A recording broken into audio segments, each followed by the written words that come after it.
Welcome to DSS Vlog. I'm quite proud of myself that I've managed to do a vlog once per week for the last couple of weeks. It can be difficult getting around to all these things, especially when you're busy in work.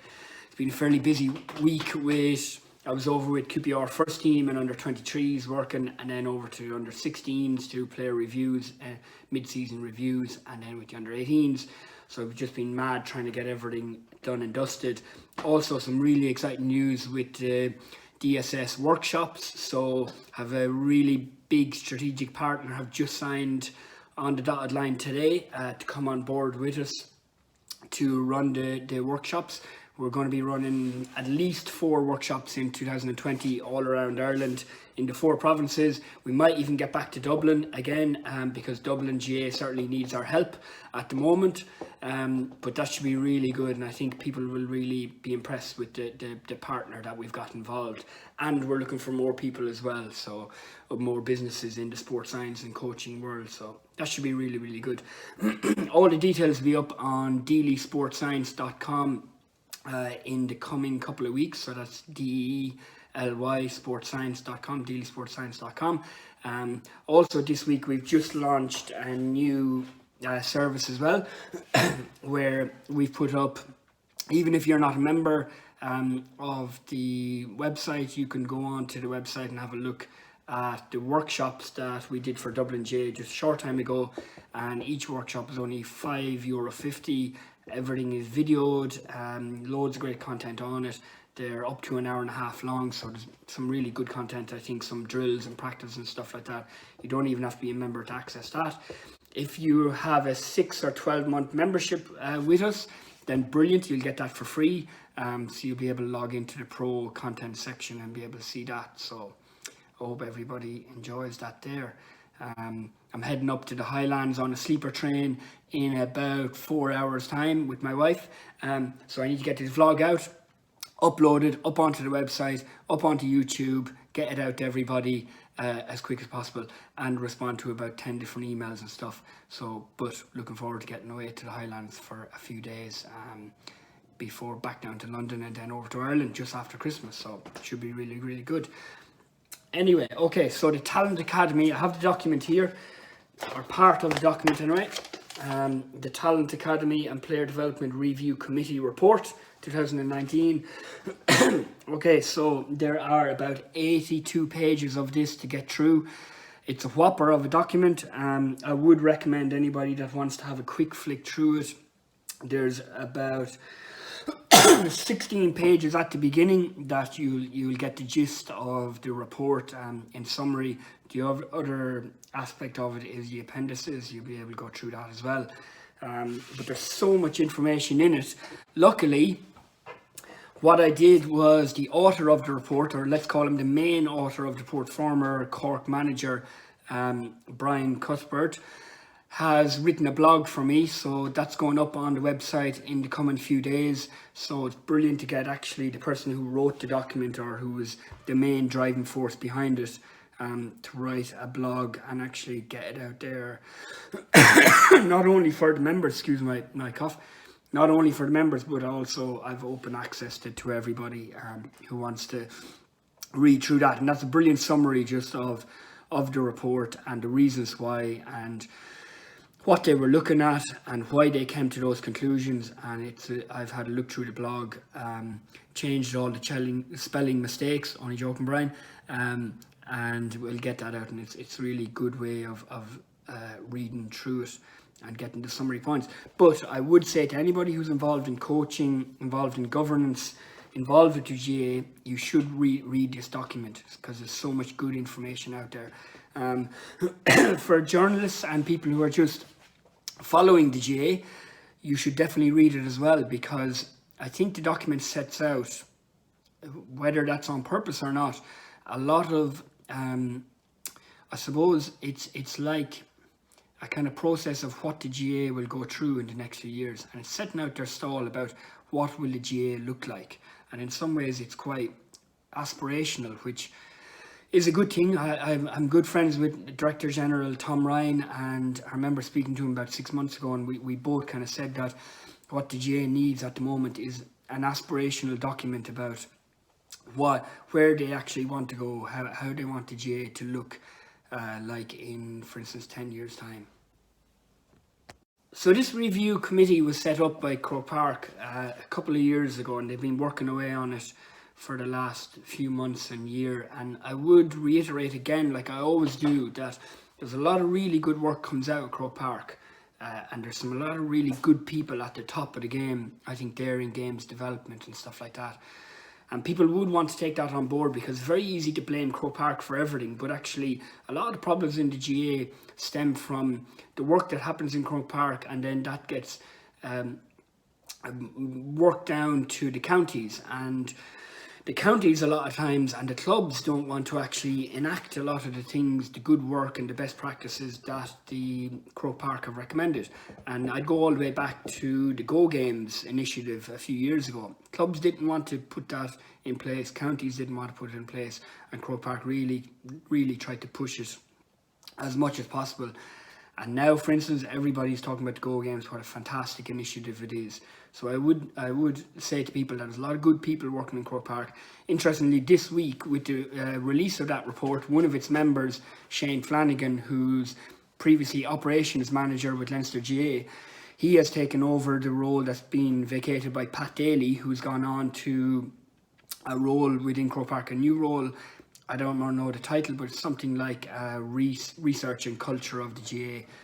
Pat has done a lot of work down through the years for the GAA in Croke Park, but Shane Flanagan anyway has taken over the new role of the Director of Coaching and Games Development. And I think that will be a good step by Croke Park as well. He's young, he's bright, relatively young, he's very efficient, he's produced a lot of good documents for Leinster GAA, and I think he'll do some really good work in there, so that'll be interesting to follow over the next while.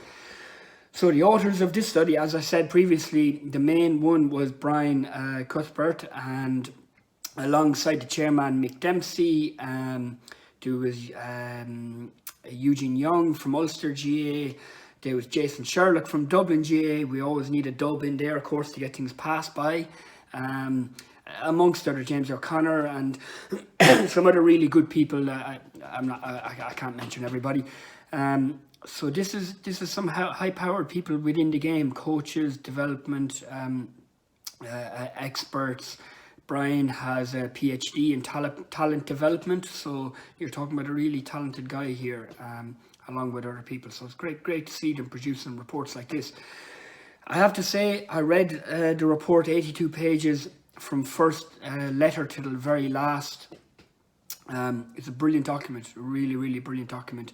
The only other previous document that I was so impressed with was, believe it or not, in the week that's in it, maybe not the best time to mention them, but Cork GAA produced a document about football development a couple of years, last year maybe, from Kevin O'Donovan, the new secretary there.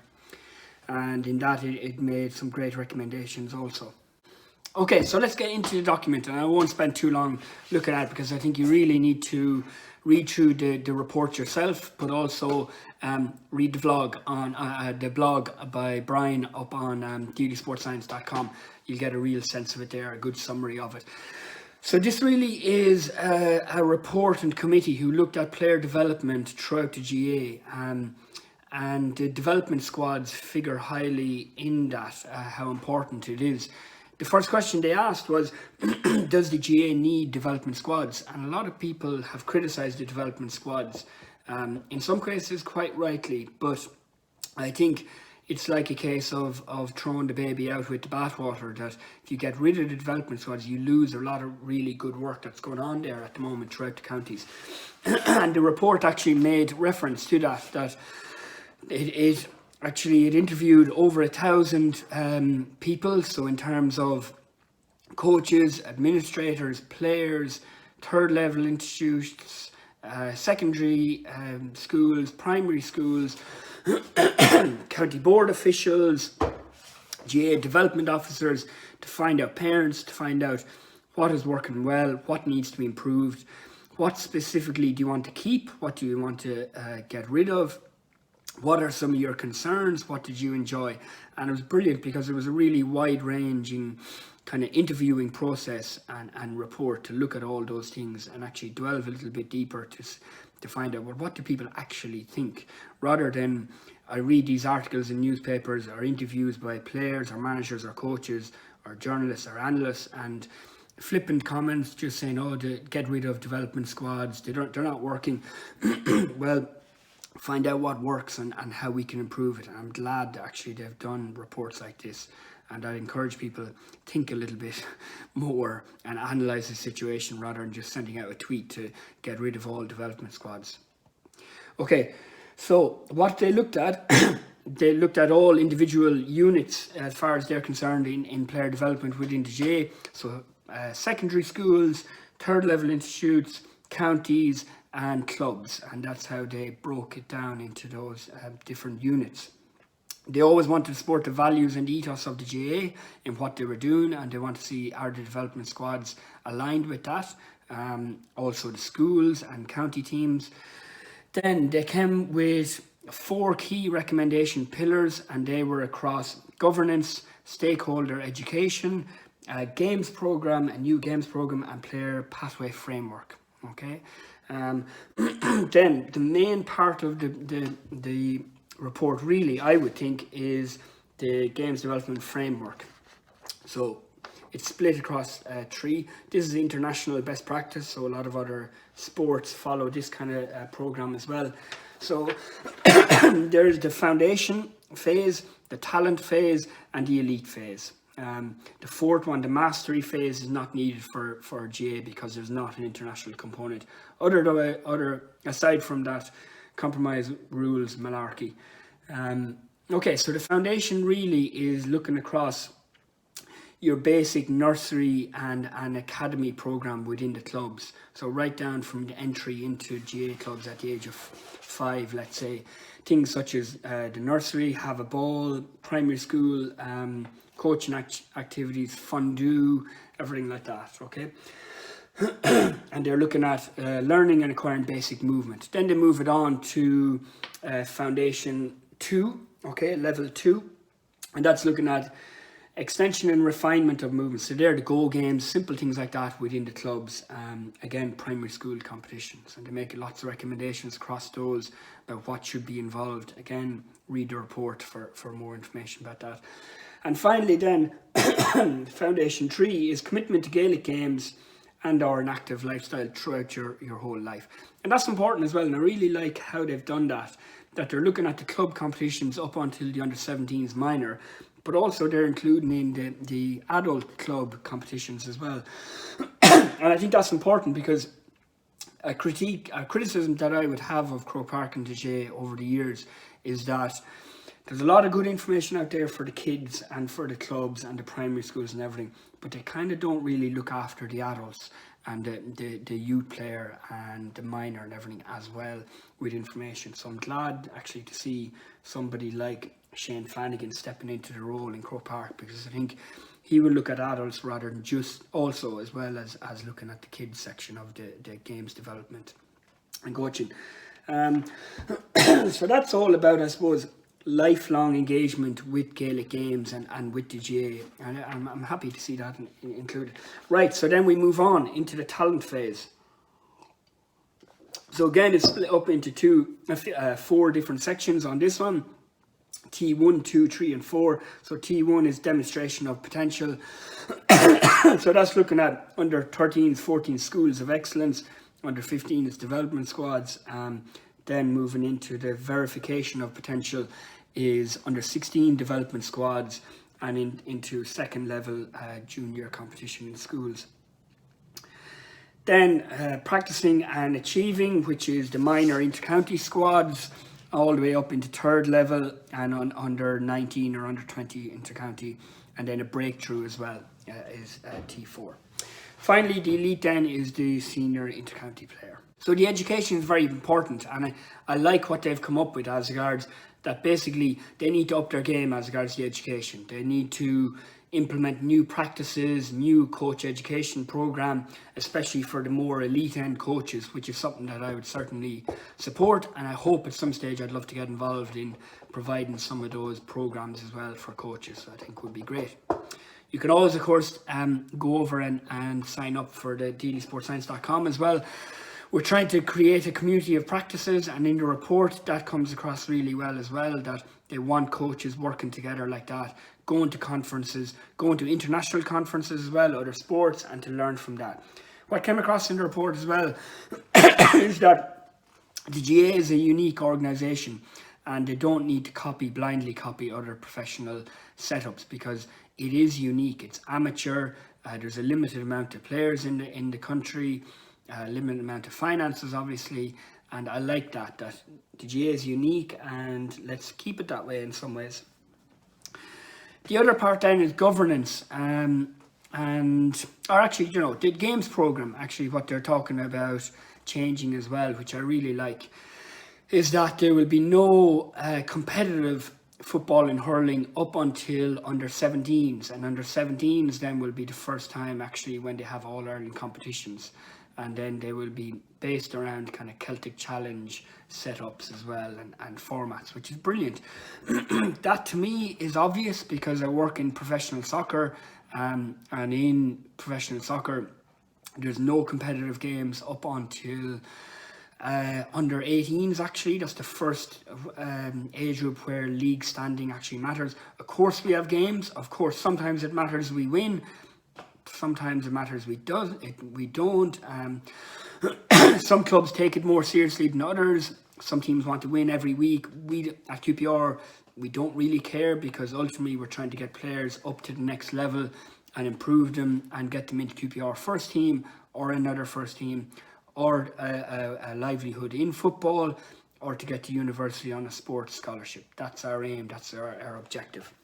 And I like some of the thinking behind the sport. I think Mark O'Sullivan, the Cork expert in youth development, and when he talks about get as many players into academy setup for as long as possible, and they'll have a lifelong engagement with the sport, which I would certainly support and concur with in my work. So I know that'll be difficult for people to accept as regards non-competitive games up onto under 17s, but it does work. We have to think about player development in the long run rather than who is the under 12 county champion. But I know that's going to be a difficult one for coaches.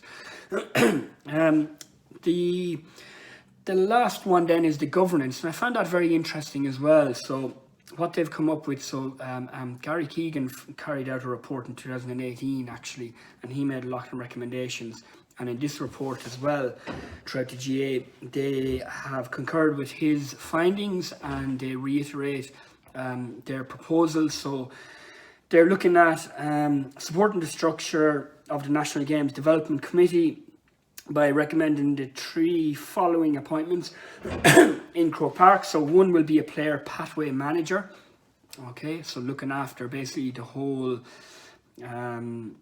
structure of this report and seeing it implemented throughout the country, and that'll be inclusive of player welfare. Second one then is sports science manager, which is definitely needed. I've spoken to different people in Croke Park about the need for that, because the S&C world is kind of it's like a little bit of a runaway train at the moment in the GAA world, and somebody needs to grab a hold of that and start making sure that best practice is followed at all stages. The last one then is the education manager, and that links in with my last point about how the education system within the GAA needs an overhaul. So we need somebody up at the upper echelons of the GAA to kind of enact that and make sure that that is followed through. There will be advisors to those people as well from outside the GAA in a voluntary capacity. I presume people from other sports and business, and that's a really good idea as well, I think. Then from Croke Park it trickles down, which is brilliant again with the governance. So on the provincial councils, they're recommending appointees of player pathway manager, sports science manager, education manager, and hoping that will trickle down into the counties as well, either in a voluntary capacity or a full-time capacity. The good thing as well, what I liked, is that every county has to produce a 3-year plan, a 3-year development plan, and then that will be submitted and approved, hopefully, by the Central Games Development Committee, which has been developed in Croke Park as well. So this is something that I've recommended many times as well, that I think Croke Park needs to centralise a lot of this working within the GAA. There's too many people going on solo runs and going off on different branches, and I think they need to grasp a hold of it. Bring in experts, bring in good people, and let them take care of and use their expertise to make sure best practice is followed across the different phases and across the different pillars at all stages as well. So that's quite exciting, I think, and also very exciting for young coaching people and sports scientists and education managers and player pathway managers about getting in and working for the GAA in their clubs, in their counties, in their provinces, and even in Croke Park. And I think that's a brilliant initiative and recommendation from this report as well. So that's really it. I mean, synergy across the phases, synergy across the stakeholders, creating an environment of player development, individual development, coaching and developing the person rather than just the player, trying to get people to engage with the GAA, the Gaelic games, throughout their life, and have an active lifestyle. You don't have to be a player, you don't have to be a coach, you don't have to be an administrator. You can be some way involved in the sport for the rest of your life, which is fantastic. And I'd finish with one of the quotes that came out of the report right at the end on the 80th page, where it said, "To inspire our youth to enjoy our games and to become lifelong active members of our association." And that's a pretty brilliant quote, I think, to finish it off. So I'd say well done to all the authors of the report. Have a look at the blog post that's going up on the Daily Sports Science website in the next day or two, I think next day probably, by Brian, the author of this brilliant report. Also go over and have a look at dailysportscience.com to have a look and maybe sign up a membership if you want. A lot of good information up there now at the moment: games, practices, videos, session plans, season programs, all in time for Christmas and the New Year, and to get your team in the best shape possible for January. And remember, take a look at those workshop videos as well, are up there, available to purchase, only $5.50, and membership is 15 quid a month, and there's a lot of good stuff. So that's it for today. Quite a long vlog today because so much to get through, but I have to get ready, pack, heading up to the Highlands. I'll probably have a little whiskey by the fire tomorrow night, so that'll be quite good as well. Okay, so for another week, see you later.